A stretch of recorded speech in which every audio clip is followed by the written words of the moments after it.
Algumas vezes foi preciso tirar os sapatos para ficar na altura da vida. Outras foi à base de Lexotan que consegui ir àqueles jantares, sorrir aqueles sorrisos meio loucos. Ninguém saberá o quão próximos da loucura eles realmente estavam.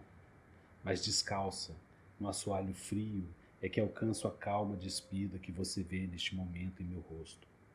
De pé sobre a terra, nua como nunca estive, agarro-me a esta vida que amanhece finalmente agora. Bom, eu acho que como para a maior parte de quem escreve, né, das pessoas que escrevem, isso é uma coisa que vem um pouco da infância, né? Gostava muito de ler e tal, assim, quando chegavam os cadernos começava o ano, tinha aqueles cadernos escolares e tal, os livros, eu pegava e lia. No primeiro dia eu lia todas as histórias, assim, minha avó gostava muito de comprar coleções, aquelas coleções de vários assuntos e tal, e tinha sempre as histórias. Aí eu pegava aquela Tesouro da Juventude, umas coisas assim, e lia todas as histórias. Então eu gostava muito, desde cedo, eu sempre gostei muito de ler história. E aí um belo dia, assim, já bem novo, ainda bem novo, eu comecei a escrever umas histórias, assim, e tal. Aí minha mãe pegou e achou e foi mostrar para as amigas. Eu fiquei com uma raiva. Aí eu peguei e botei fogo rasguei, eu botei fogo no caderno e fiquei sem escrever um tempo, porque achei assim, eu era tímido também, né? Quer dizer, ainda sou, mas naquela época achei, enfim, foi um desserviço que minha mãe me fez. E aí depois na escola, eu comecei a escrever, assim, as redações, eu gostava muito de fazer redação, e aí uma professora achou que tinha uma certa qualidade, escreveu no festival que tinha lá na escola, e a redação tirou o segundo lugar e tal. Enfim, então, eu sempre gostei muito de ler e tal, e sim, então já tive essa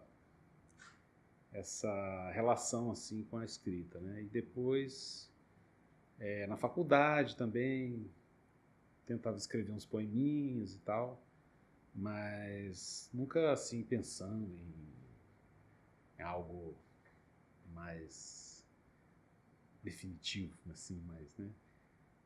Mas aí é aquela história, a gente se relaciona com pessoas, aí, né, fiquei muito amigo do Alberto Pucheu, e ele também, começando, já tinha um livro de poesia escrito. Aí a gente teve um período assim da vida que a gente começou a escrevia uma coisa, mandava para o outro, e o outro lia, mandava não, na verdade a gente, naquela época era telefone, a gente ligava, falava, fiz um poema aqui, aí lia o telefone lia o poema pelo telefone, e aí eu comentava e tal, e aí disso nasceu um livro, um primeiro livro de poesia, publicado em 93, eu acho, né? Que é o No Oco da Mão. E aí a coisa foi crescendo e passou na época eu fazia psicologia, né? Me graduei em psicologia, e aí já no mestrado eu resolvi estudar a imaginação criadora com o Bachelard, né? E aí estudava assim como que o Bachelard passou do cientista pro estudioso de literatura e poesia e tal, né? Ou seja, o que se chama o Bachelard diurno e o Bachelard noturno. Como que houve essa virada na obra do Bachelard? E aí eu também dei uma certa virada, que aí, apesar de eu, enfim, estar fazendo psicologia e naquela época achar que eu ia virar um psicanalista, né? Aí eu já começava a me interessar mais pela literatura do que por temas de literatura, e aí acabei fazendo doutorado em teoria literária, enfim, é uma coisa em paralelo, né? Também pensando que eu ia, na época pensava que eu ia seguir uma carreira acadêmica, e aí acabei, enfim, acabei também não abraçando a vida acadêmica assim como eu achei que ia abraçar, e hoje eu acho que estou mais instalado do lado da criação da literatura, né? De, de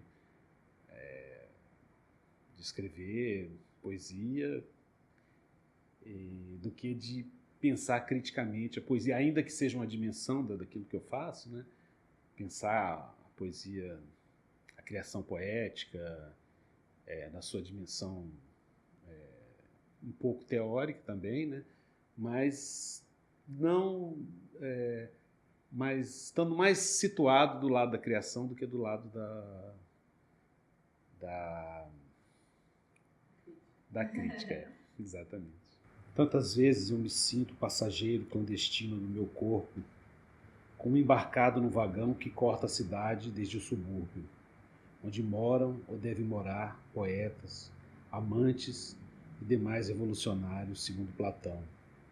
Embarcado nessa viagem, nessa origem periférica, longínqua, estrangeira, trazendo sem permissão sotaques, palavras e vontades que se realizam ocultamente nas minhas mãos, por intermédio delas, quando acaricio o seu corpo com meu corpo, digitando música no teclado das suas costelas, ou desenhando em sua pele as imagens proibidas, secretas, bastardas, do poema pelo qual você pergunta há tanto tempo: cadê meu poema? Você disse tantas vezes.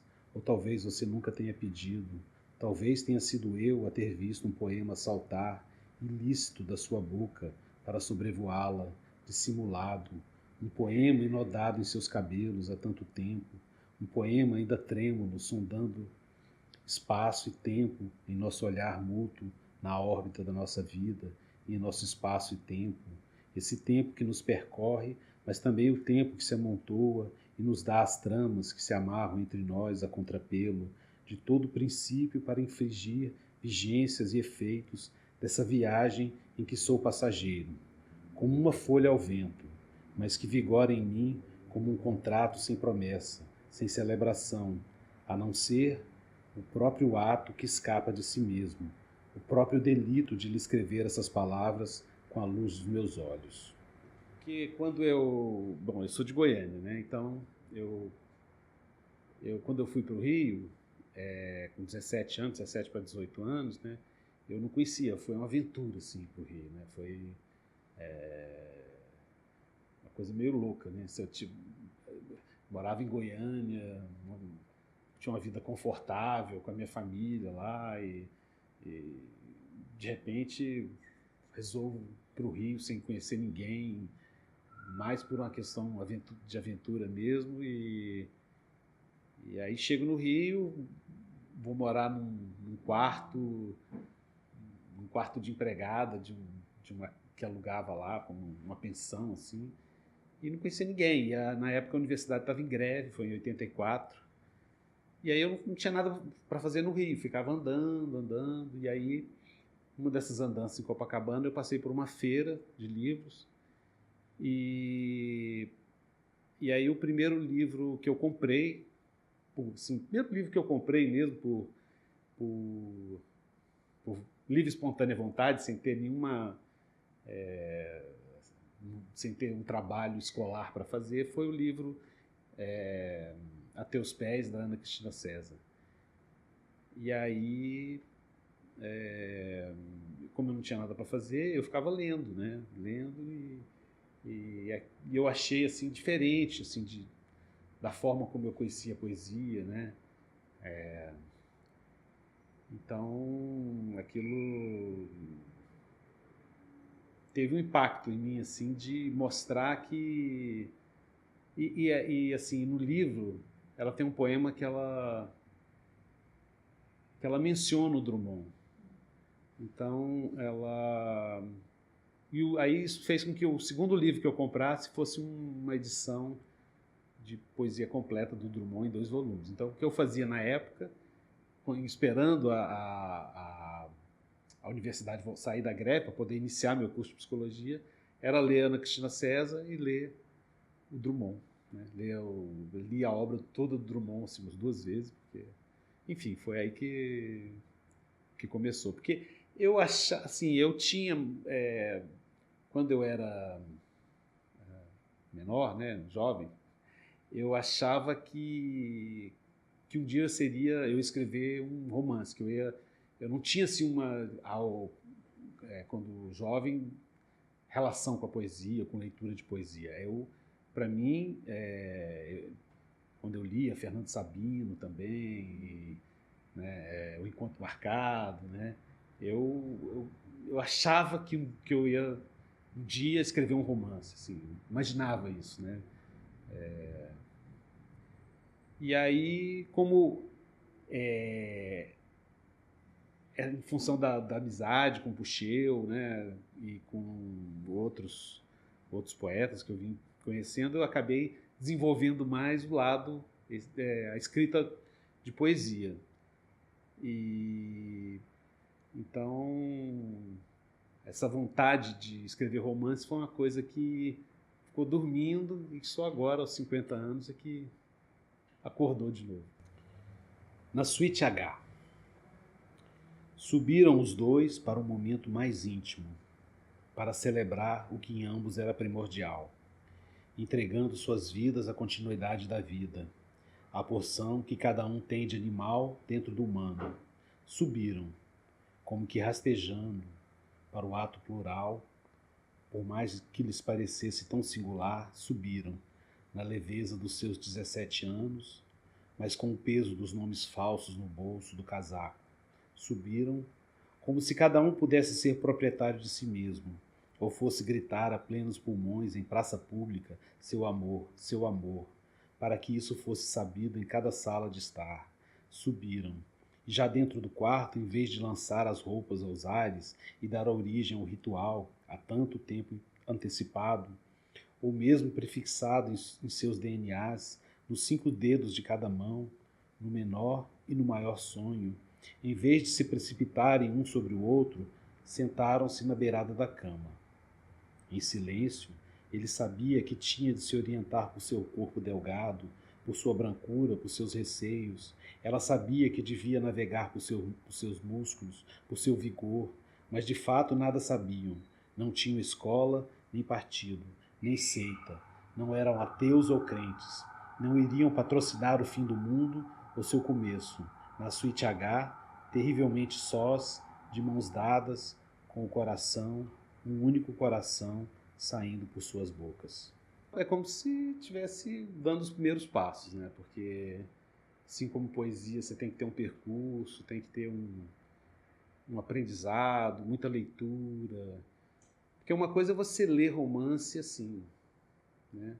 Sem nenhum tipo de... só pelo prazer de ler e sem nenhum tipo de aspiração a entender aquela linguagem, entrar no mundo das estratégias narrativas, aliás, estratégias narrativas, né? Que é esse lugar que a gente está, né? Porque para escrever a gente precisa de estratégia, né? Precisa de objetivo, precisa de desejo, precisa de escolher caminhos, quais são os caminhos que a gente vai percorrer para chegar em algum lugar. Então, eu me sinto ainda dando os primeiros passos, tentando entender como que funciona a montagem de personagens, a imaginação de tramas não, mas enfim, de situações. E aí tem um aprendizado também, porque como eu fiquei muitos anos escrevendo poesia, e poesia é uma coisa muito enxuta, né, que eu acho que tem que ser muito... que não pode sobrar nada em poesia, né? O texto poético, ele pelo menos da maneira como eu concebo, né, assim, para mim, na minha prática, é enxugar a linguagem, tornar a linguagem densa, né? E num romance, eu acho difícil você escrever um romance com a linguagem densa o tempo todo. Tem que ter momentos de respiração, de calma. Então, para mim, a aprendizagem é um pouco nesse sentido, de entender quando é que a linguagem vai se adensar, né, vai se tornar mais densa, mais poética, nesse sentido de ter muitos significados, e quando a linguagem dá uma respirada e tem um tempo morto, um tempo de silêncio, um tempo de calma, de mais... em que sem que exista esse adensamento que tem que acontecer em momentos mais chave, eu acho.